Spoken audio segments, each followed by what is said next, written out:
हरे कृष्ण कृष्ण कृष्ण हरे हरे, हरे राम राम राम हरे हरे। गुरु ब्रह्मा गुरु विष्णु गुरुदेव महेश्वर, गुरु साक्षात् परम ब्रह्म तस्मै श्री गुरवे नमः।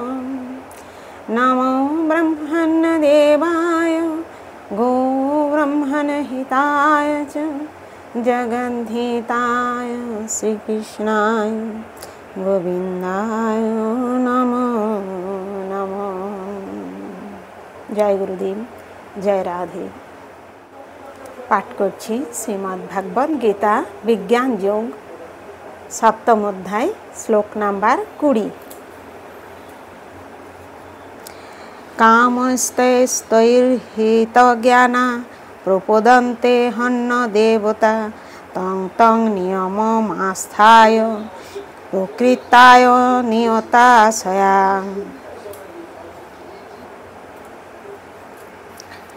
कामय कामना समूहेर द्वारा तৈ माने সেই হৃত মানে অপহৃত, জ্ঞানা মানে জ্ঞান, প্রপদান্তে প্রপত্তি করে, অন্ন মানে অন্ন, দেবতা দেব দেবীদের, তম মানে সেই নিয়মম নিয়ম, আস্থায় পালন করে, প্রকৃতা স্বভাবের দ্বারা, নিয়তা নিয়ন্ত্রিত হয়ে, সয়া মানে স্বীয়। অনুবাদ: জড় কামনা বাসনার দ্বারা যাদের জ্ঞান অপহৃত হয়েছে তারা অন্য দেব দেবীদের শরণাগত হয় এবং তাদের স্বীয় স্বভাব অনুসারে বিশেষ নিয়ম পালনপূর্বক সেই দেবতাদের উপাসনা করে। তাৎপর্য: যারা সমস্ত জড়কলুষ থেকে মুক্ত হতে পেরেছে তারাই পরমেশ্বর ভগবান শ্রীকৃষ্ণের চরণে আত্মসমর্পণ করে তাঁর প্রতি ভক্তিযুক্ত হয়। যতক্ষণ পর্যন্ত জীব জড়জগতের কলুষ থেকে সম্পূর্ণভাবে মুক্ত হতে না পেরেছে ততক্ষণ সে স্বভাবত অভক্ত থাকে।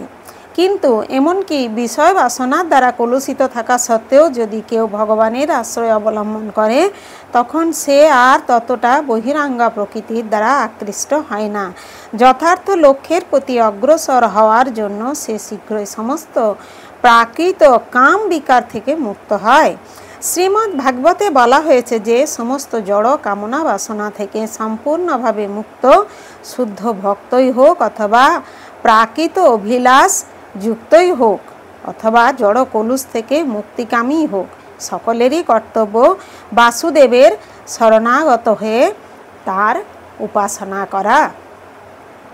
যে সম্বন্ধে শ্রীমদ্ ভাগবতে বলা হয়েছে অকাম সর্বকাম বা মোক্ষ কাম উদারধি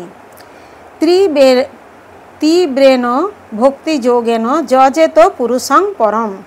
যে সমস্ত স্বল্প বুদ্ধি সম্পন্ন মানুষের পারমার্থিক জ্ঞান অপহৃত হয়েছে তারাই বিষয় বাসনার তাৎক্ষণিক পূর্তির জন্য দেবতাদের শরণাপন্ন হয়। সাধারণত এই স্তরের মানুষেরা ভগবানের শরণাগত হয় না, কারণ রজ ও তমগুণের মতো নিম্ন গুণের দ্বারা কলুষিত থাকার ফলে তারা বিভিন্ন দেবদেবীর উপাসনা করে। দেব উপাসনার বিধি বিধান পালন করেই তারা সন্তুষ্ট থাকে। বিভিন্ন দেবদেবীর উপাসকেরা তাদের তুচ্ছ অভিলাষের দ্বারা মোহচ্ছন্ন থাকে এবং তারা জানে না কিভাবে পরম লক্ষ্যে পৌঁছতে হয়। কিন্তু ভগবানের ভক্ত কখনোই এই পরম লক্ষ্য থেকে ভ্রষ্ট হন না।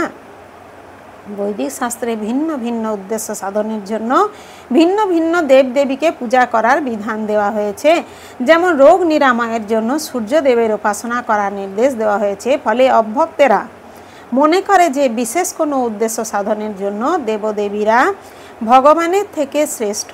কিন্তু ভগবানের শুদ্ধ ভক্ত জানেন যে ভগবান শ্রীকৃষ্ণ সব কিছুরই অধীশ্বর।